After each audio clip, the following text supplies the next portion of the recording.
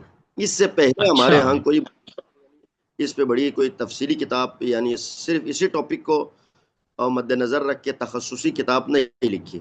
لیکن اکبر میر اکبر شرف الاخیار نے ایک حکم دیا ان کے، تو شاید ان کے اس بات سے یہ لگتا ہے کہ ان کا شاگرد اسی تاریخ سے ریلیٹڈ بندہ تھا، تو انہوں نے اس کو حکم دیا کہ آپ ایک کتاب لکھیں جو کربلا سے مربوط ہو.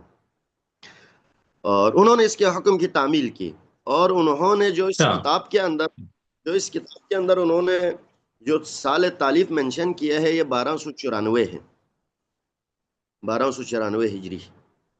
1294 ہجری انہوں نے اس میں مینشن کیا کہ 1294 ہجری میں مجھے یہ کتاب، میں نے اس کتاب کو اختتام تک پہنچایا. اور خود انہوں نے بھی اس کتاب کے اندر، ابھی میں کتاب آپ کی خدمت میں بھی پیش کروں گا، انہوں نے اس کتاب کے اندر ایک جگہ پر خود تو یہ مینشن کیا ہے کہ میں نے یہ کتاب میر اکبر شرف الاخیار کی حکم پر لکھی ہے. کاتب الرجی الى رحمت اللہ الغنی الفقیر اخون نصیب علی ابن اخون قاسم بلغاری بامر میر سید اکبر سلمہم اللہ تعالی من آفات الدارین بستدوء جمادی الاول بروز منگل 1294 ہجری. یہ 1877-78 بنتا ہے یہ عیسوی لحاظ سے، شمسی لحاظ تقریباً سے. صحیح، تقریباً 1800 ہو. صحیح. پھر واہ. آخر میں ایک اور جگہ بھی یہ بات منشن کی ہے، از دست احقر نصیب علی و بحکم محمد اکبر نوشتے شد. پھر سنہ وہی 1294 انہوں نے یہاں پر بھی دوبارہ منشن کیا ہے. یہ کتاب فارسی میں ہے. مزے کی اور بات آپ کو کتنی بتائے، زخیم کتاب ہے. ابھی آپ کی خدمت میں کتاب پیش کروں گا. تو ٹھیک. فارسی میں تھی، اور آپ کو پتہ ہے اس وقت ہمارے بلتستان میں تقریباً زبان ہی فارسی زبان استعمال ہوتی تھی. آپ 100 سال پہلے کے جتنے بھی زمینی تنازعات کے فیصلے دیکھیں، شریعت نامے دیکھیں، یہ سب فارسی میں ہی ہے. سب. بلتستان کا یہ ایک وہاں پہ رائج، بلتستان کے رائج زبان تقریباً کتابی علمی زبان فارسی کی تھی. تو انہوں نے اس پورے کتاب کو بھی، ہندوستان کی تھی. پورے ہاں تقریباً ہندوستان میں، ہاں. سرکاری زبان جب مسلمانوں کی یہاں حکومت تھی تو ایسا ہی ہے. جی انہوں نے اس کتاب کو لکھی. اور اس کتاب کو انہوں نے اس کے شروع میں کچھ انبیاء علیہ السلام کا بھی تذکرہ کیا، اور ہر انبیاء کے تذکرے کے آخر میں بھی واقع کربلا کو تھوڑا سا انہوں نے ربط ہوں. دیا. پنجتن پاک علیہ السلام کا تذکرہ کیا، اور ان کے بھی واقعات کی، ان کی شہادت بھی تفصیل سے بیان کی. ساتھ میں ان کے آخر میں بھی تھوڑا سا پھر کربلا کے واقعے کو انہوں نے ربط دیا. پھر دوسرا حصہ جو ہے وہ ٹوٹلی کربلا کے حوالے سے، یعنی امام کے مدینے سے نکلنے سے لے کر پھر عصر عاشور کے جو واقعات ہیں وہ بھی لکھے. پھر اس کے بعد وہ عسیری کے واقعات ہیں ان کو بھی تذکرہ کیا. پھر عسیری کے بعد از عاشورہ کے جو واقعات ہیں انہوں نے اس کتاب کو بھی لکھے. مزے کی بات، اور الحمدللہ یہ میری خوش قسمتی ہے کہ اس کتاب کو سب سے پہلے میں نے ہی اس کا ترجمہ کیا تھا کیا ہوا. اردو میں. اس سے پہلے یہ فارسی میں تھی کتاب، اور 2017 میں آپ کے کراچی سے ہی میں نے یہ کتاب شائع کرائی تھی. یہ کتاب ابھی جو میرے ہاتھ میں ہے، یہ ہاں. کتاب عرب سے ہے، الربز کے نام سے ہے. اور اگر انشاءاللہ موقع ملے تو میں آپ کو یہ کتاب اسی کراچی سے آپ کے خدمت میں بھی بھجوا دوں گا. بڑی مہربانی. اور کتاب 2017 میں نے شائع کی تھی، کوئی 500 ایک کاپی شائع کی تھی. تو پھر یہ کتاب ختم ہو چکی تھی. ابھی 2024 میں اس کا دوسرا ایڈیشن بھی ہم نے شائع واہ. کیا ہے. اور کتنے پہلا جو ایڈیشن، صفحات ہے یہ. یہ اصل میں ابھی جو موجودہ ٹائپنگ کے حوالے سے یہ تقریباً 200 صفحات پر مشتمل ہے. ٹھیک. بہت اچھا. زبردست. پہلا جو ایڈیشن تھا، پہلے ایڈیشن میں ہم نے اس کتاب کے فارسی متن کو بھی آخر میں شامل کیا تھا، تاکہ ایک اچھا. دفعہ یہ فارسی محفوظ ہو جائے. اس کو ہم نے ٹائپ کروا کے اس کو بھی آخر میں شامل کرایا تھا. ابھی جو نیا ایڈیشن میں اس میں فارسی متن نہیں ہے، کیونکہ ایک دفعہ شائع ہو چکا تو دوبارہ اس کی اتنی ضرورت نہیں تھی. پھر آپ کو پتا ہے اس وقت کتابیں شائع کرنا کوئی اچھا اتنا آسان کام بھی نہیں رہا. ہاں. تو پھر ہم کو پتا ہے کتاب وہ ایک مشہور کسی کا مقولہ ہے، کتابیں لکھنے والوں سے زیادہ تعویذ لکھنے والوں کو پیسے ملتے ہیں، تو کتابوں کی طرف اتنی آپ وہ شائع کرنا بھی اتنا آسان کام نہیں رہا. خیر میں الحمدللہ ذاتی طور پر کوشش کرتا ہوں، اور ہمارے کچھ دوستوں کا بھی اس میں عمل دخل ہے کہ میری تقریباً 10-12 کتابیں انہوں نے شائع کی ہیں. تو سب سے پہلے ہماری اچھا میں قبلہ سوری میں آگے بڑھنے سے پہلے یہ پوچھنا، یہ جو کتاب کربلا پہ نور بخشی تاریخ میں پہلی کتاب آپ کی، اور آپ نے اس کا ترجمہ کیا، تو اس میں آپ نے تحقیق تخریج وغیرہ کا کام کیا، سمپل ترجمہ کیا بس؟ اچھا یہ بھی آپ کو ابھی عرض کروں، پہلا جو ایڈیشن تھا اس میں ہم نے صرف سمپل ترجمہ کیا تھا. اچھا. سمپل ترجمہ کہ ہمارے پاس تو کتاب ہی موجود نہیں تھی، تو لوگوں کی ضرورت بھی تھی، اور 4000 محافل کے لیے لوگوں کو چاہیے بھی تھا. تو ہم نے پہلا تو صرف ترجمہ شائع کیا تھا. پھر ابھی دوسرا ایڈیشن میں نے تھوڑا بہت تخریج کا کام کیا ہے، اچھا اور جو زبردست.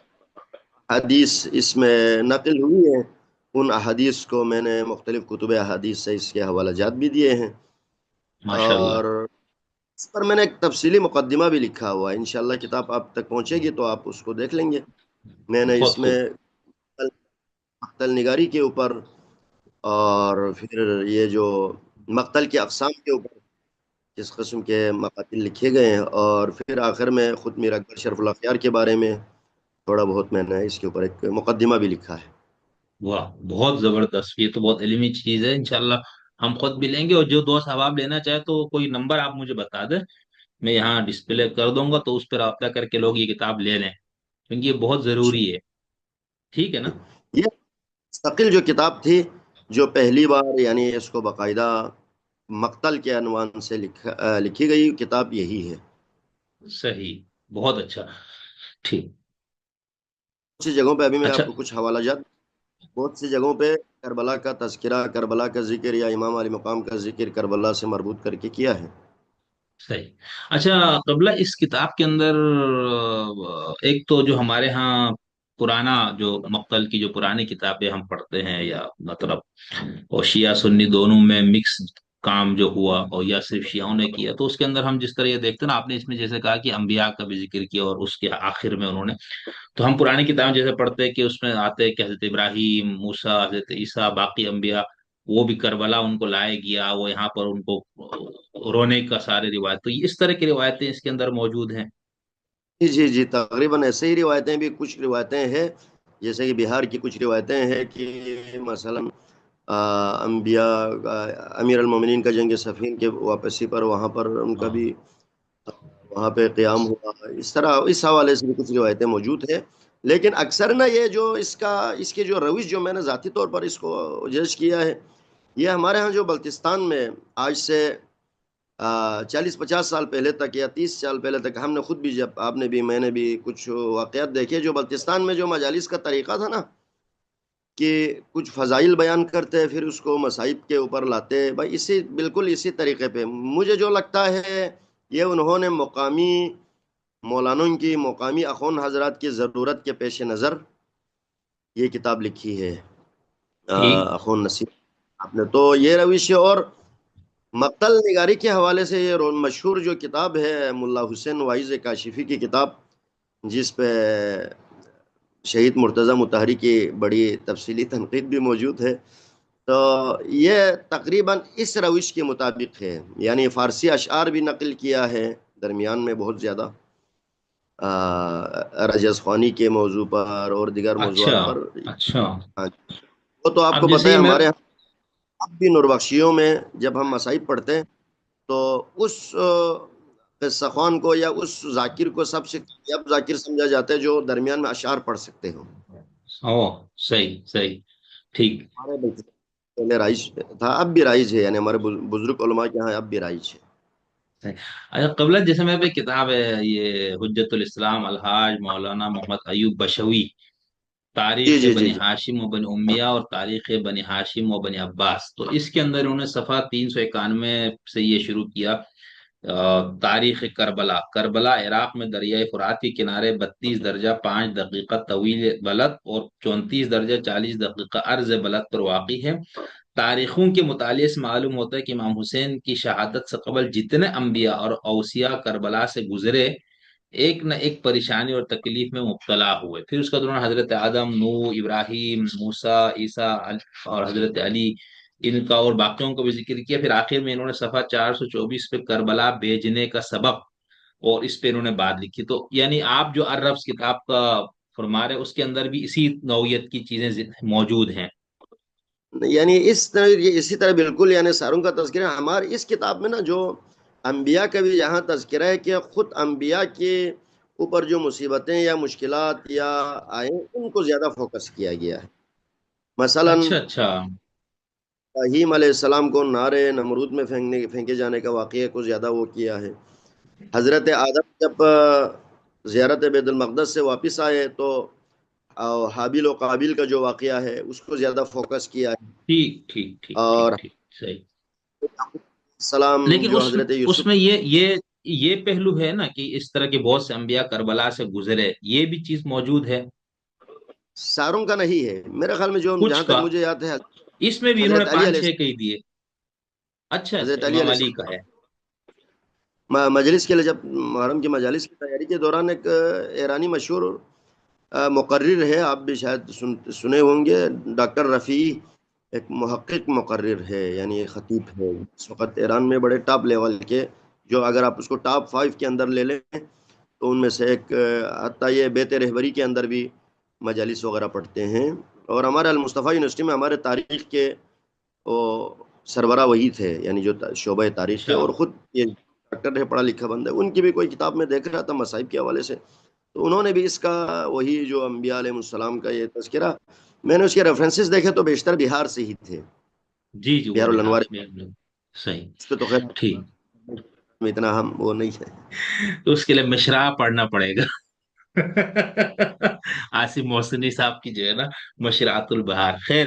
تو یہ بہت اچھا اچھا۔ دوسرا اس کے اندر ایک تو یہ پہلو ہو گیا مصائب اور تکالیف، اور اس کے اوپر پھر اس کے اندر جیسے ہم روایتوں میں پڑھتے ہیں کہ آسمان رویا، پرندے روئے، جنات روئے، گریا کیا وہ پوری دنیا کی ہر ہر۔ اس کے مقدمے میں ہی، یعنی شروع میں جب وہ مقدمہ لکھتے ہیں تو انہوں نے جو اس کا ابتدا کیا ہے، اور اس ابتدا میں بھی انہوں نے اس چیز کو بڑا تفصیل سے بیان کیا ہے کہ وہاں پر پرندے روئے، وہاں پہ زمین و آسمان نے گریا کیا، اچھا، طیور روئے، سمک روئے، یہ فلان، یہ ساری چیزیں اس پہ بات جی ہوئی۔ جی، موجود ہے، ٹھیک ٹھیک۔ اچھا، دوسرا اس کے اندر آپ مجھے بتانا، اسی کتاب کے اندر پھر قیام امام حسین کا مقصد اولا کیا بیان فرما رہی ہے؟ اس میں ایسے کوئی بات نہیں ہوئی اس کتاب کے اندر اچھا تو۔ اس کے اوپر میں نے پہلے عرض کیا، یہ کتاب آ، مقامی علماء کی مجالس کی تیاری کے لیے جو مجھے لگتا ہے انہوں نے اس کتاب کو لکھی ہے، تو اس میں صرف مصائب کو فوکس کیا ہے، باقی اہداف مقاصد کی طرف انہوں نے گفتگو ہی نہیں کی۔ ٹھیک ٹھیک، تو آپ بطور ایک نوربخش عالم محقق کے آپ کیا سمجھتے؟ کیونکہ ہم تو اس کے بارے میں جب پڑھتے تو کئی اختلاف نظر آتے، خود اثنا عشریوں میں، زیدیوں میں، اسماعیلیوں میں، پھر سنیوں میں، تو آپ کے ہاں یعنی۔ میں نے اس کتاب کے اندر، اس کے مقدمے میں نے اس کی طرف کچھ نکات بیان کیے ہیں کہ اچھا جی، میں نے اس کتاب کے مقدمے کے اندر بھی میں نے اس بات کی طرف اشارہ کیا ہے کہ امام علیہ السلام کا پیغام کیا تھا، امام علیہ السلام کا جو اغراض و مقاصد جو کی تحریک کا وہ کیا تھا، اس پہ میں نے مختلف نظریات کو خلاصتاً پیش کیا۔ ان میں سے ایک نظریہ یہ بھی ہے کہ قبیلے کے اختلاف اور اموی خاندان سے دشمنی، ٹھیک ہے۔ بعض کا نظریہ بعض کا نظریہ شخصی مفادات، کچھ لوگوں کے شخصی فائدے تھے۔ تیسرا، ہمارے جو ہاں بزرگوں کا ایک مشہور نظریہ قضاء الہی، کہ بس خدا کا ایسا تھا ہوا۔ بالکل، اور واہ۔ کیا اسلامی حکومت کا قیام، ہوں، اور پانچواں نظریہ اس میں شرعی فریضہ۔ تو میرے خیال میں جو میں ذاتی طور پر یہ سمجھتا ہوں، ایک طالب علم کی حیثیت سے، اب تک ہم نے جو اس سے ریلیٹڈ کتابیں پڑھی ہے، یا ہم نے بہت سے لوگوں کے باتیں محققین کی سنی ہے، اس حوالے سے آخری دو قابل غور ہیں: ایک اسلامی اچھا حکومت کا قیام، دوسرا شرعی فریضہ۔ یہ دونوں ہمارے لیے قابل غور ہے، اور باقی جو شروع کے مقاصد ہے یہ ایک تصوفانہ یا ہمارے یہاں جو عارفانہ نظریات تو ہو سکتے ہیں، مثلا کہ قضاء الہی میں یہی تھا، یا مثلا باقی دوسرے محققین کے نظریات میں یہ ایک شخصی مفادات تھے، قبیلہی دشمنی عرب والوں کے اندر موجود تھی یہ. لیکن میرے ذاتی سوچ یہ ہے کہ اگر میں آپ مجھ سے پوچھتے ہیں تو میری ذاتی سوچ اس میں حکومت اسلامی کی قیام، یہ تو 100% ایک مثلا ایک بندہ ہم کہتے ہیں کہ فعل الحکیم لا یخلو عن الحکمہ، تو ایک امام معصوم سے آپ کیا توقع کریں گے کہ وہ ایک جا کے یزید کو فرض کریں مار دیں پھر ایسے ہی چھوڑ دیں؟ اس تو پھر یعنی پہلے تو کم از کم ظالم و فاجر و فاسق کی صحیح ایک حکومت تو قائم تھی، آپ اس حکومت کو بھی اکھاڑ دیں پھر ختم کر دیں، پھر آپ نے کیا کرنا؟ ہاتھ پہ ہاتھ درے بیٹھے تو نہیں رہنا تھا، ظاہری بات ہے ایک حکومت کا قیام تو کرنا تھا، یعنی ایک نظام اسلامی، یعنی جو ایک ظالم حکومت کو گرا کے ایک نئی اسلامی عادلانہ حکومت کے قیام کے لیے کوشش کرنی تھی. ایک یہ ہے. دوسرا یہ شریف فریضہ ایک امام کے حوالے سے، یہ تو ہم ایک عام طالب علم کے لیے حوالے سے بھی امر بالمعروف نہی عن المنکر کا جو ایک فرض کفائی واجب کفائی ہے، تو امام کے لیے بطریق اولا یہ ہونا چاہیے، کیونکہ وہ ایک ان کے پاس جو منصب ہے ہمارے اعتقاد کے مطابق منصب الہی، تو اس منصب الہی کے مطابق ان کو یہ ایک ظلم کے خلاف آواز اٹھانا ہم سب کے لیے بھی، اور خصوصاً آپ یہ نہج البلاغہ کا وہ نہج البلاغہ میں جو وصیت نامہ ہے امیر المومنین کا، جو حسنین کریمین سے جو آخری وقت میں جو وصیت نامہ بڑی تفصیلی جو وصیت نامہ، جو اللہ اللہ فی القرآن، اللہ اللہ فی الایتام، اللہ اللہ اس طرح حوالے سے، اس میں جو مشہور آپ نے فرمایا کہ ظالموں کا ساتھ کبھی بھی نہیں دینا، مظلومین کے حق میں آواز اٹھانا ہے اور ظلم کے خلاف آواز اٹھانا ہے، جو آپ نے ظاہری بات ہے والد گرامی کی وصیت تھی اور اس وصیت پہ فرزند گرامی نے عمل کیا. تو یہ دو چیزیں میرے خیال میں زیادہ. بہت اچھا. لیکن قبلہ میں اس میں ایک چیز تو یہ شریف فریضے پر بھی تھوڑی سی میں آپ کی مزید آزاد، لیکن اس سے پہلے حکومت اسلامی کا قیام نا. تو اب دیکھیں مثال کے طور پہ ایک حکومت قائم ہے، چاہے اب وہ کفر بواہ کا ارتکاب کرے یا وہ فسق اور ظلم کا ارتکاب کرے حکمران، تو اس حکمران کو ہٹانے کے لیے تحریک چلانا، اور آخری جو اس کا مرحلہ ہے کہ آپ کو اگر مسلح جدوجہد بھی کرنا پڑے تو آپ نے کرنا ہے. اس پہ ہمارے یہاں فقہ میں اختلاف موجود ہے، خود اہل سنت کے ہاں بھی اور اہل تشیع کے ہاں بھی اس مسئلے پر.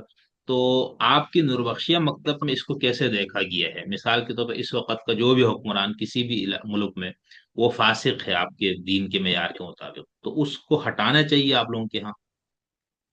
اچھا جی، اس پہ ہمارے فقہ الاحوت جو ہے، وہ ہماری جو جی فقہ کی کتاب ہے میر سید محمد نوربخش رحمۃ اللہ علیہ، متوفہ 869 ہجری. تو سید محمد نوربخش نے فقہ الاحوت کے شروع سے آخر تک ایک چیز کو بار بار ذکر کیا ہے نا، وہ حاکم اسلامی کا تصور ہے. ٹھیک ہے. انہوں نے اس پہ بار بار تاکید کی ہے، وَيَنبَغِي لِلْحُكَّامِ الْإِسْلَامِ وَيَنبَغِي لِلْحُكَّامِ الْإِسْلَامِ یا علی حاکم الاسلامی، اس طرح کے جو اصطلاحات انہوں نے ٹھیک. بار بار ذکر کی مختلف جگہوں پر. مثلا یہ جو آپ کو پتہ ہے فقہا کے ہاں یہ تاریک الصلاۃ کے بحث میں، تاریک الصوم کے بحث میں، یا مثلا باب الحجر کے اندر جہاں پہ آپ نے محجور کرنا ہے کسی کو، یا امر بالمعروف کے اندر، یا دیگر ابواب میں، تو بار بار اس کا کنسپٹ ہے کہ حکام اسلام پر ضروری ہے کہ ایسے لوگوں کو ایسے سزا دیں، ایسے لوگوں کو ایسے سزا دیں. تو یہ ایک خود ایک مسئلہ واضح ہے. جب آپ، لیکن میں ذاتی طور پر یہ سمجھتا ہوں کہ حاکم اسلامی کے لیے، جب مثلا میں فرض کرے میں حاکم اسلامی ہوں، میں کسی کے خلاف کوئی قدم اٹھاتا ہوں قصاص کے معاملے میں یا دیگر معاملے میں، تو کم از کم مجھے خود بھی اس کا عملی نمونہ ہونا چاہیے ان نیک کاموں کا، اور برے کاموں سے خود کا اجتناب کرنا بھی میرے خیال میں ضروری ہے. تو سید محمد نوربخش کے ہاں تو حاکم اسلامی کا تصور پہلے سے آلریڈی موجود ہے. باقی جو حاکم جو یعنی فاسق و فاجر حکمرانوں کے خلاف جو آواز اٹھانا ہے، اس پہ تو میرے خیال میں عام طور پر تو ظاہری بات آپ نے ابھی بھی فرمایا، فقہ اہل سنت میں بھی اہل تشیع میں بھی اس کے اوپر اختلافات موجود ہیں. لیکن جب اس کی قیادت کرنے والا امام معصوم ہو، یعنی آپ اہل تشیع کے ہاں بھی ہمارے ہاں بھی وہ معصوم ہے، معصوم عن الخطا ہے، تو جب وہ قیام کر رہے ہوں تو اس کو موجودہ مثلا کسی کے قیام سے اس کو قیاس کرنا میرے خیال میں یہ شاید درست نہ ہو. ہمارے یہاں مطلب ابھی ہم میں سے جو کوئی قیادت کرے تو ہماری قیادت کے اندر خرابی ہو سکتی ہے، غلطی ہو سکتی ہے، بالکل امکانات موجود ہیں. بالکل. لیکن معصوم کو یہ قیادت کر رہے ہیں، وہ کسی کے خلاف آواز اٹھا رہے ہیں، اس میں ان کے ذاتی مفادات تو بالکل نہیں ہوتا، نہیں کیونکہ ہے. وہ اپنے خواہشات کے لیے تو اس میں کچھ سیاسی حربہ تو استعمال نہیں کرتا. تو ان کے قیام کو تو میرے خیال میں اس میں کوئی مشکل نہیں ہے کہ اگر ہاں انہوں نے حکومت اسلامی کے لیے قیام کیا ہے تو امام معصوم کا میرے خیال میں حکومت اسلامی کے لیے قیام کرنا بالکل درست ہے. ٹھیک. نہیں میں اس پہ تو ابھی آؤں گا نا، پہلے میں اصولی موقف سمجھنا چاہ رہا ہوں نا کہ جیسے ہم مثال کے طور پر اہل سنت کے ہاں جو فقہ کی کتنی کتنی جتنی کتابیں ہیں اس کے اندر خروج کا پورا ایک باب ہے، یعنی حکمران کے خلاف. اچھا اس کے اندر پہلے تو وہ یہ شرط لگاتے ہوئے حکمران عادل ہو، منصف ہو، متقی ہو، فلانا. آپ کے ملک کے آئین میں بھی یہی ہے کہ جو لوگ ادھر اسمبلی میں آئیں گے وہ اسلام کے تمام احکامات کا پابند ان کا ہونا ضروری ہے. ٹھیک ہے، یہ تو ہو گیا قانونی بات. اچھا اب مثال کے طور پر بھائی ٹھیک ہے، یہ میں جب حکمران بنا تو میں نیک بھی تھا، فلاں فلاں فلاں، لیکن حکمران بننے کے بعد میں فاسق ہو گیا. ٹھیک ہے، اور میرا فسق جو ہے نا وہ واضح ہے. تو اس کے اندر اب اہل سنت کے ہاں تو یہ ایک امام نووی اور ان لوگوں نے لکھا ہے کہ اس پہ اجماع ہے کہ فسق کی بنیاد پہ اب حکمران کو معزول کرنے کے لیے تحریک نہیں چلائی جائے گی. باقی تنقید، تبلیغ، واعظ، نصیحت وہ تو ظاہر سی باتیں ہوگی. وہ کہتا ہے ہم اب تحریک چلا کے اس کو ہٹانے کو اہل سنت کی ہاں اس کو اجماعی طور پر منع کیا گیا. لیکن محققین اہل سنت کے گروہ کا کہنا ہے کہ یہ پہلے نہیں تھا، یعنی امام ابو حنیفہ خود بھی فاسق حکمران کے خلاف تحریک چلانے کے حق میں تھے، اسی لیے انہوں نے زید علیہ الصلوۃ والسلام اور باقی جو ائمہ زیدیہ کے تھے ان کی انہوں نے نہ صرف حمایت کی بلکہ ان کے ساتھ پورا تعاون آپ نے جو آپ سے ہوا وہ کیا گیا. اسی بنیاد پہ وہ امام حسین کے اقدام کو اب جیسے سنی شیعہ نقطۂ نظر سے تو امام حسین وغیرہ تو امام معصوم ہے نا، ان پہ تو ہم اس پہ اس طرح بات نہیں کریں گے. لیکن سنیوں کے ہاں تو وہ ایک صحابی ہے بس، اور کوئی امام معصوم نہیں ہے، تو ان کے ہاں اس کو اسی طرح دیکھا جائے گا. تو ان کے ہاں تو یہ ہوگی. اچھا شیعہ ہم جب کلام اور فقہ کی کتابیں پڑھتے ہیں تو اس کے اندر بھی اس بحث کو چونکہ شیعوں میں یعنی انہوں نے اس کو اس طرح نہیں لیا. یہ تو کہا جاتا ہے جیسے مغنیہ صاحب وغیرہ نے کتاب لکھی اشیاء والحاکمون اور اس طرح سے، لیکن جب ہم ان کے کلام اور فقہ کی کتابوں میں گھستے ہیں تو وہاں پر بنیادی طور پر اس طرح کا مواد نہیں ملتا کہ بھئی اگر حکمران فاسق ہو گیا تو کیا امت کے افراد کو اس فاسق کے خلاف تحریک چلانی چاہیے یا نہیں. لیکن امام خمینی اور اس کے بعد یہ پورا ایک فقہ یا کہے یا ایک پوری فکر ڈیولپ ہو گئی کہ یہ کرنا ہے. نور بخشی مکتب کے ہاں کیا ہے، یعنی میں ابھی امام معصوم کی بات نہیں کر رہا ہوں. جی، اس حوالے سے ہمارے ہاں اس پہ باقاعدہ کوئی یعنی جیسے خروج کا یا قیام کا یا کسی اس کے حوالے سے کوئی مستقل باب موجود نہیں ہے ہمارے فقہ کے اندر. ٹھیک، سے یہی میں سمجھنا چاہ رہا تھا. آ، ٹھیک. اس میں مستقل کوئی باب موجود نہیں ہے، لیکن صرف یہ حاکم اسلامی کا تصور ہمارے ہاں موجود ہے، اور موجود. اس کو گرانا کیسے ہے اس حوالے سے موجود ٹھیک. نہیں ہے. میں سمجھ گیا ابھی زبردست جو بڑھیا. آپ کے نظریے حاکم کا، یہ ہمارے اس حوالے سے کوئی باقاعدہ باب موجود نہیں ہے. بہت اچھا. اچھا اب جب ہم امام کی طرف آتے ہیں تو ہم یہ کہتے ہیں کہ جیسے آپ نے کہا کہ آپ کو یہ زیادہ بہتر لگتے ہیں باقی نظریات میں، اور اب تو شیعوں کے ہاں بھی جو خاص طور پر انقلابی اصولی شیعہ ہے ان کے ہاں تو اس پہ بہت زیادہ زور ہے، بلکہ ایسا لگتا ہے کہ آئندہ 10 12 سالوں میں صرف یہی رہ جائے گا، باقی سارے نظریات ان کے ہاں دفن ہو جائیں گے. اخباری اور غیر اصولی غیر انقلابی اصولیوں کے ہاں وہ چیزیں رہ جائیں گی. ان کے ہاں سے یہ چیز ختم ہو جائے گی کیونکہ یہ ضرورت بھی ہے. تو میں اب اس میں یہ سمجھنا چاہ رہا ہوں نا کہ جب ہم یہ کہتے ہیں تو ایک تو امام حسین کی شہادت اور آپ کی اس پورے اس سے متعلق حضور کی حدیثیں موجود ہے خود شیعہ سنی دونوں کتابوں میں، اور بہت ساری احادیث وہ ہے جس کی صحت پہ اختلاف نہیں ہے خود شیعوں کے ہاں بھی سنیوں کے ہاں بھی، جس میں آپ نے بتایا کہ میرا یہ نواسہ ہے اس کے ساتھ یہ ہوگا، جبریل نے آ کے بیوی کو بتایا، یہ سب موجود ہے. اور اچھا ایک تو اس وجہ سے لوگ کہتے ہیں بھئی یہ کوئی اس طرح کی تحریک نہیں تھی، یہ مقدر تھا، یہ خدا کی طرف سے طے تھا، یہ قربانی ہونی تھی. تو وہ تو یہ اخذ کرتے ہیں. لیکن جو آپ لوگ اسلامی حکومت کے قیام کے لیے اس کو تحریک سمجھتے ہیں، تو کیا آپ کے خیال میں معاویہ کی حکومت اسلامی تھی جس کے خلاف امام حسن نے پھر قیام نہیں کیا، صلح کر کے وہ خاموش ہو گئے؟ ٹھیک ہے. پھر ہم اس سے پیچھے جائے تو جو خلفائے ثلاثہ آتے ہیں تو ان کے ہاں بھی تو بھائی شیعہ معیار کے مطابق تو وہ حکومت اسلامی اس معنوں میں نہیں تھی، تو امام علی نے بھی یہ کام نہیں کیا، تو صرف امام حسین نے یہ قدم کیوں اٹھایا؟ اچھا، یہاں پر پہلی بات تو یہ ہے کہ اس حوالے سے جو ابھی آپ نے جو روایت کا ذکر کیا، یہ روایت ہماری کتب میں بھی موجود ہے. جی میں ابھی یہ روایتیں آپ کو بتاؤں گا کہ حضرت ام سلمہ کو جو خاک دیا گیا تھا، جی جی یا مثلا حضرت زہرا سلام اللہ علیہا جس حالت میں مشہور ہوں گی، وہ وغیرہ، یہ میں انشاءاللہ بھی بات کروں گا. لیکن ابھی جو آپ کا تو سوال ہے، اس سوال کو میں اپنے نوربخشی نظر سے تھوڑا اٹھاؤں گا، کیونکہ یہ ایک پھر دوسری طرف سوال کا رخ جو ہے، یعنی جو آپ نے ابھی اس حوالے سے پیش کی، تو میں اس کو خالصتاً نوربخشی مکتب فکر کا نظریہ تو نہیں کہوں گا جو میں ابھی پیش کروں گا. یعنی جس میں آپ نے مثال دی امیر شام کی، جو مثال دی حکومت کی، جو امام حسن کے حوالے سے، میں ایک تاریخی طالب علم کی حیثیت سے جو میں سمجھتا ہوں، خیر آپ اس سے بھرپور اختلاف کا حق آپ بھی رکھتے ہیں، باقی ہمارے سننے اور دیکھنے والے بھی رکھ سکتے ہیں، کیونکہ ایک علمی اختلاف ہے، اس میں کوئی پرسنل معاملہ تو ہے نہیں ہے. تو وہاں پہ جو ہمیں یہ پہ میرے خیال میں یہ سوال بھی اتنا نیا نہیں ہے جو ابھی آپ نے فرمایا، اور میرا جواب بھی کوئی جی جی نیا جواب نہیں ہے. یہ سوال عرصے سے، یہ سوال بھی جنم دے رہے، اور یہ اس کا جواب بھی کئی دفعہ مختلف لوگوں کی طرف سے دیا جا چکا ہے کہ امام حسن علیہ السلام اور امام حسین علیہ السلام، یا اس سے پہلے خلفائے ثلاثہ، ان کی سیاسی وضعیت میں میرے خیال میں جو واقعہ وہ حالات تھے، ان حالات میں حالات فرق رکھتے تھے. تو جہاں پہ امام حسن علیہ السلام اگر مثال کے طور پر امیر شام معاویہ ابن ابو سفیان سے جنگ کی پوزیشن میں نہیں تھے، یہ جمال صفین نہروان کے بعد جو حالات پیدا ہو گئے تھے، اور جو آپ کے ساتھیوں کے جو حالات تھے، اس بنا پر ہم کہہ سکتے ہیں تاریخ میں کہ آپ جنگ کرنے کی پوزیشن میں نہیں تھے. اسی لیے آپ کے پاس کوئی اتنے جان نثار فداکار ساتھی بھی نہیں تھے کہ آپ ان کو لے کے ان کے خلاف کوئی قیام کرتے. لیکن امام حسین علیہ السلام نے اپنے اصحاب کے بارے میں تو شب عاشور کا آپ کو جو مشہور جملہ ہے، جس میں آپ نے فرمایا کہ میں سب سے زیادہ اپنے ساتھیوں کو وفادار میں نے پایا، یعنی بہت ہی وفا اصحاب تھے، تعداد میں کم ضرور تھے، لیکن مگر وہ جس طرح انہوں نے جان فشانی کی، جس طرح انہوں نے جانثاری کی، وہ تو خیر سب کے سامنے ہے.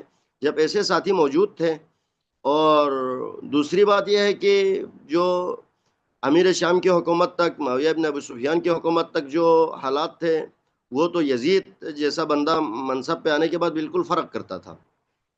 ٹھیک یزید نے جو اب ہمارے ہاں بھی ایک باب الصلح کے اندر میر سید محمد نوربخش پیغمبر کی اس حدیث کو بھی کوٹ کرتے ہیں، نقل کرتے ہیں، پھر وہاں پہ کہتے ہیں کہ صلح ان معاملات میں جائز ہے کہ حرام کو حلال نہ قرار دیا جائے اور حلال کو حرام نہ قرار دیا جائے. تو ٹھیک اس کے اوپر آپ ٹھیک کے بھی مطالعہ ہے، جو کچھ پڑھا ہے یزید کے جو حکومات، یا مثلا جو خود اس کے ذاتی کریکٹر تھا، اور اس کے ہاں حرمت کو حلال محمد کو کیسے حرام کیا جاتا رہا، حرام محمد کو کیسے حلال کیا جاتا رہا. تو ظاہری بات ہے امام حسن اور امام حسین کے سچویشن میں جو اس حالات میں فرق تھے، تو اس کی بنا پہ آپ نے قیام کیا، وہ تو ظاہری بات ہے 100% صحیح ہے.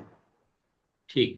یعنی یزید، امیر معاویہ جو ہے وہ یزید کے مقابلے پہ بہرحال بہتر تھے. انہوں نے حلال کو حرام، حرام کو حلال، اور مطلب باقی جو کچھ آپ اس کو یہ کہہ سکتے ہیں کہ اس کی حکومت کا جو طریقہ تھا وہ، خیر اس کی نیات، اس کے بحث وہ ایک الگ بحث ہے، لیکن کم از کم ظاہری طور پر یزید سے تو ظاہری. بہتر تھا. یزید صحیح. کی نسبت ٹھیک کا مقابلہ نہ کریں، یزید کا مقابلہ کریں تو یزید تو بہتر تھا. ٹھیک. بہت اچھا بہت اچھا. اچھا، دوسرا دیکھو نا، جو خلفائے ثلاثہ یا پیچھے ہم سلسلہ چلتے ہیں تو اسنا عشری موقف کے مطابق تو بھائی خشت اول غلط تھے. معصوم کو چھوڑ کے آپ لوگوں نے غیر معصوم کو بنا لیا سقیفہ، یہ سارا کچھ. زیدیوں کا موقف اس میں ہے کہ چونکہ ہمارے ائمہ نے ان کو مان لیا تو ہمیں کیا مسئلہ ہے بھائی، ٹھیک ہے. اب اس عشریوں میں بھی ایک گروہ ایسا بننا شروع ہو گیا ہے. تو نوربخشی مکتب میں اس پہ کیا وہ بحث ہے کہ چونکہ حضرت علی نے خاموشی اختیار کر لی، تسلیم کر لیا، تو اس کو ایک جواز مل گیا، وہ ٹھیک حکمرانی ان کی صحیح تھی یا حکومت صحیح تھی، یا اس طرح کا کوئی بحث نہیں ہے آپ کے یہاں؟ مطلب ہم اس کو یوں صرف علمی اس میں بات کر رہے ہیں، ہم کسی کی تنقیص نہیں کر رہے یا کسی کی ہم توہین نعوذ باللہ نہیں کریں گے، ظاہر سی بات ہے. اچھا، مزے کی بات میں آپ کو بتا دوں. پہلے جب میں نے آپ جی کے شروع میں کچھ کلپ دیکھے تھے نا، جب میں اس وقت شاید میں ایران میں تھا، ایک دو کلپ آپ کا میں نے دیکھا، تو میں ابھی جس آپ نے نہیں کہا کہ شیعوں میں بھی ایک گروہ ایسا بننا شروع ہوا ہے بول کے، تو میں نے بھی سوچا تھا آپ اس گروہ کا کوئی ترجمان ہے.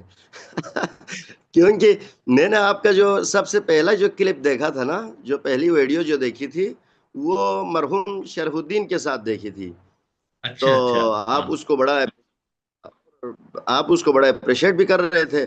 تو میں نے جی. سوچا تھا پھر آپ شرف الدین مرحوم کے کوئی یعنی ترجمان ہے، یا مثلا میں نے فیس بک پہ آپ کا کوئی کلپ دیکھا تھا، آپ چینل نہیں دیکھا تھا آپ کو اس وقت. تو میں نے سوچا تھا آپ ان کے طرف سے، ظاہری بات ہے وہ عمر کے آخری حصے میں پہنچ چکے تھے وہ، جیسے کہ آپ بہتر جانتے ہیں، وہ آپ کے ویڈیو سے بھی لگ رہے کو کافی ان کے کان بھی بھاری ہو چکے تھے، وہ نہیں سن پاتے تھے، بولنا بھی مشکل سے بول پا رہے تھے نہ. جس طرح ہم بیٹھے اس طرح بیٹھ بھی نہیں سکتے تھے، لیٹے ہوئے انٹرویو دیکھ رہے تھے تو صحیح. دے رہے تھے. تو میں نے سوچا تھا پھر ظاہری بات ہے ان کے وکالت کرتے ہوئے آپ اپنا نقطۂ نظر لوگوں تک پہنچا رہے، کیونکہ میں آیت اللہ حسنین شعبانی سے مل چکا تھا قم میں. ہاں میں نے بہت کوشش کی تھی تو لیکن میری ملاقات نہیں ہو سکی نہیں، لیکن وہ آخری شعبانی عمر میں صاحب بھی سے. ان کے بھی یہی حال تھا. ہاں جی ان کا بھی مجھے یہی یہی حال تھا. بتائے. ان کا بیٹا اس کا ترجمان بنا ہوا تھا، یعنی جو ان کا بیٹا تھا وہ، صحیح. یعنی ان کے بات ہماری بات پہنچاتے تھے، ان کی بات ہم تک پہنچاتے تھے. بڑی مشکل سے گفتگو ہو پاتی تھی، حالانکہ وہ بلتی ہی بولتے تھے، وہ بھی جی. کرگیلی بلتی، پوری بلتی ہاں. ہے وہ، لیکن بڑی مشکل سے بول. تو میں نے بھی سوچا تھا آپ اس وجہ سے شاید ان کا ترجمان بیٹھے. خیر. تو ابھی جو آپ نے کہا کہ نہیں پھر بات میں کیا لگا آپ کو؟ پھر شو ترجمان رہا یا کچھ باقی چیزیں دیکھ کے آپ کی غلطی میں دور ہو گئی؟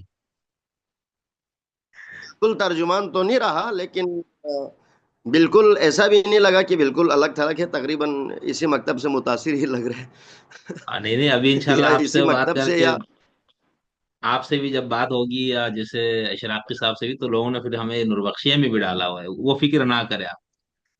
جی جی. نہیں وہ جو نہیں بھی. اس طرح نہیں ہے. میں آغا شرف الدین صاحب سے پوری زندگی میں پچھلے، یعنی وہی میری پہلی ملاقات تھی. اس سے پہلے میں ان کی کچھ چیزیں پڑھی تھی لیکن ایسے ملاقات مجھے، میں نے کہا ہم کہاں مل سکتے. تو بس وہ ملاقات اس سے پہلے ہمیں ان سے وہ نہیں. باقی نظریات سے ایسا ہوتا ہے، کوئی کسی سے 100% اختلاف اور اتفاق نہیں ہو سکتا.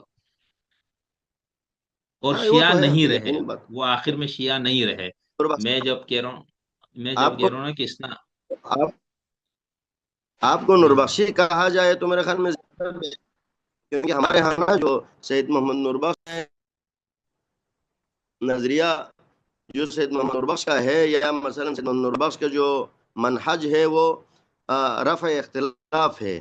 یعنی آپ بالکل. وہ ان جی. کے ان کی شروع ہمارا نہیں مقدمے میں ہی ہے. کہ یا مثلا اور آخر میں جا کے وہ انا معمور برفع البدع وغیرہ بھی ہے.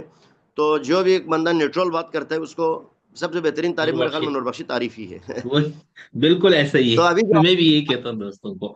خیر.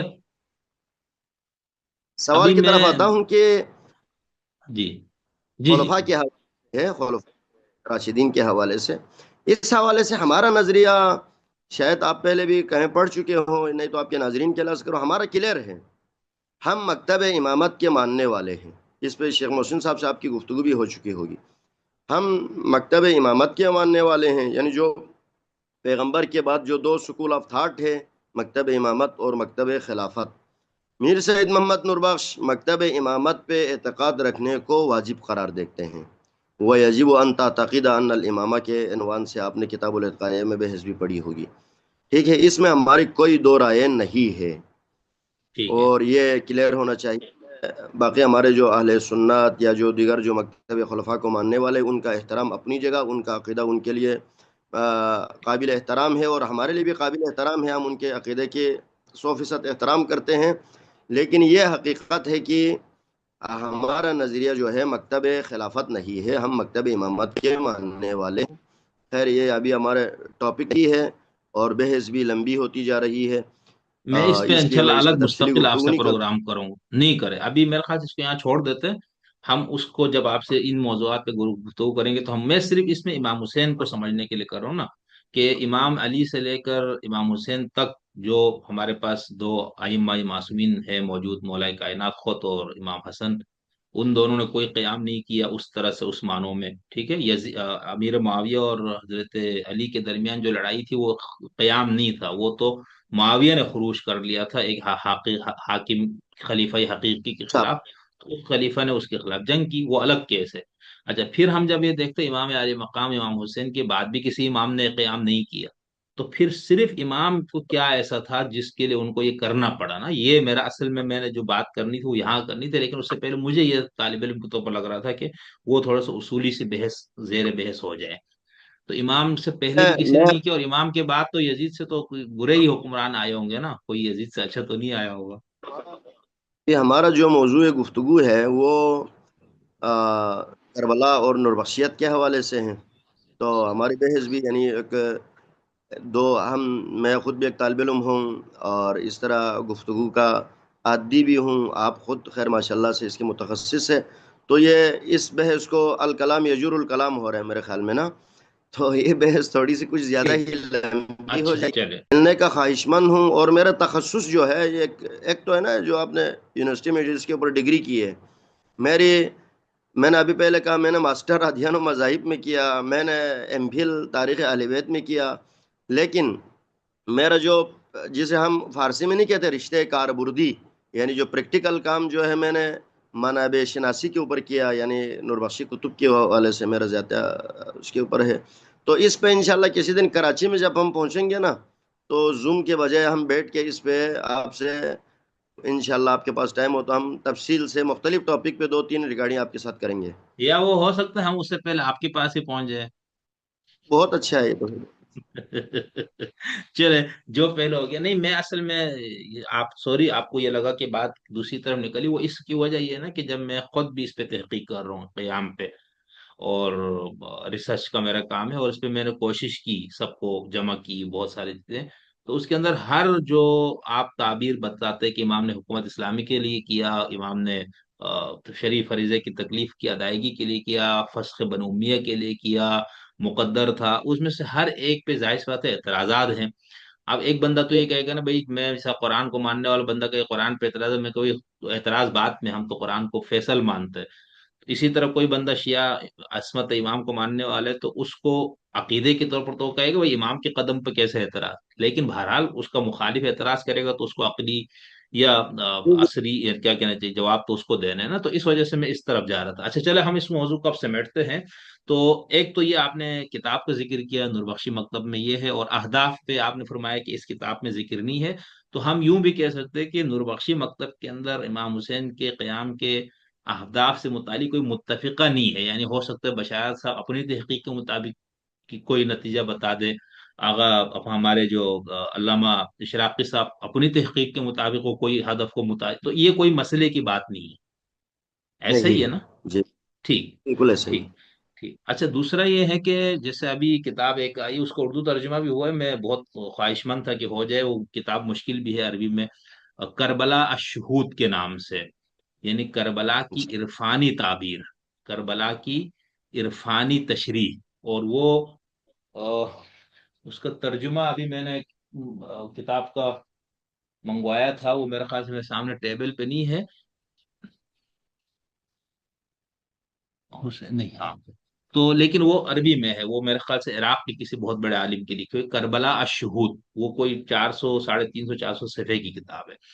تو اس کے اندر تو آپ کے ہاں کوئی اس طرح ہے کہ کربلا کی صرف ایک صوفیانہ تشریح، ایک باطنی، چلو ہم لفظ استعمال کرتے تو ذرا دوسرے معنوں میں جاتے، لیکن ہم یہ کہیں کہ اس کی صرف روحانی تشریح کی گئی ہو، جی جی، صوفیانہ تقریباً تشریح کر کے؟ تقریباً بیشتر یہی ہے، اور ہمارے بزرگان میں سے جو خود سید محمد نوربخش ہے ان کے حوالے سے مشہور بھی یہی ہے کہ وہ کربلا کے غم کی وجہ سے یا ان کے سوگ کی وجہ سے وہ ہمیشہ سیاہ پوش رہتے تھے، یا مثلاً وہ ہمیشہ کتابوں میں کے مطابق وہ ہمیشہ غم زدہ رہتے تھے، اور اپنے آ، باتوں میں بھی جہاں پہ اولیاء کاملین کی تذکرہ کرتے ہیں وہاں پہ شہادت امام حسین علیہ السلام کا تذکرہ کرتے ہیں، ایسا ہی ہے۔ صحیح۔ اب ہاں، یہ کتاب ہے، ہاں، 336 صفحے پر مشتمل، کربلا الشہود کے نام سے، اور ہاں، اس کا محاضرات لآیت اللہ العارف الربانی السید احمد النجفی دام ذلہ، اور انہوں نے یہ شہر محرم میں کچھ ان کے لیکچرز ہے جس کو بعد میں جمع کیا گیا، اس کو اردو ترجمہ بھی ایک ہمارے دوست ہے عبداللہ الامامی صاحب، انہوں نے شاید اپنے ادارے نہیں، اطرتی صاحب نے غالباً اس کو شائع کیا، عبداللہ اطرتی صاحب نے. تو وہ یہ ایک اس کی کربلا کی روحانی کہیں یا اس کی ایک صوفیانہ یا عرفانی تشریح ہے، جس کے اندر پھر وہ چیزیں اس طرح سے نہیں آتی جو ہمارے پولیٹیکل پہلو سے، انقلابی پہلو سے اس طرح سے. ٹھیک. اچھا ہمارے یہاں بھی دوسرا تقریباً جی جی جی، ہم بزرگان تصوف اکثر کا تقریباً خیال یہی ہے. یہی ہے نا، بالکل ٹھیک. اچھا دوسرا آپ کے ہاں جب ابھی جیسے ہمارے یہاں ایک گروہ شیعان یزید، میں ان کو چھیڑنے کے لیے کہتا ہوں، وہ خود اس کو پتہ نہیں کیسے لیتے ہیں. تو شیعان یزید کا ہمارے یہاں ایک محمود عباسی اور ان سے متاثرہ کچھ لوگوں نے، آپ اس پہ جیسے میں نے ڈاکٹر عرفان صاحب سے بھی اس پہ تفصیلی بات کی تھی. تو ان لوگوں کا خیال یہ ہے کہ بھئی مطلب ایک تو یزید کا جو اتنا مکروہ اس کو بنایا گیا، انتہائی بدبودار ٹائپ کا بندہ، بالکل یعنی چلو تکفیر آپ نہ کرے تو بہرحال تکفیر کے قریب قریب تو ہو ہی جاتا ہے وہ بندہ. تو آپ کے ہاں اس حوالے سے کچھ ہے کہ اس کی تکفیر ہو، یا یہ کہ وہ محض فاسق محض تھا؟ یہ اصل میں خیر وہ یہ آپ ہم وہی جو ادیان و مذاہب میں جب خوارج کی بحث پڑھتے ہیں تو کیا مرتکب گناہان کبیرہ کافر ہے یا نہیں ہے، یہ والی بحث بن جائے گی اگر اس پہ تھوڑی سی وہ یہ ان کا نظریہ بن جائے گا. لیکن عرض یہ ہے کہ یہ ایک تاریخی بحث ہے کہ آیا واقع یزید کا چہرہ اس طرح تھا یا نہیں تھا، کیا صرف واقع کربلا پہ اکتفا کیا، یا واقع ہررا ہے، مسجد مدینہ النبی کی توہین ہے، یا ادھر کعبہ کو جلانا ہے. یہ ایک تاریخی بحث ہے. تو اس میں تو اجماع امت ہے، اور تقریباً اہل سنت کی بھی اکثریت کا نظریہ جو اہل سنت والجماعت ہے، جیسے کہ ابھی ہم خود یہی ہے. پاکستان کے اندر بھی دیکھ، اکثریت کا نظریہ یہ ہے کہ وہ اس کا جو کام تھا وہ غلط تھا. نہ صرف غلط تھا بلکہ شریعت کے مخالف تھا، اور خود ذاتی طور پر بھی ایک فاسق و فاجر انسان تھا. اس میں کوئی شک نہیں. باقی ظاہری بات ہے اس نے بھی جو حکومت قائم کی تھی، حکومت جس طرح سے بھی ہو، لیکن اس کا بھی دعویٰ تو اسلامی حکومت کا ہی تھا، کیونکہ باپ کی کرسی پہ جو بیٹھا تھا.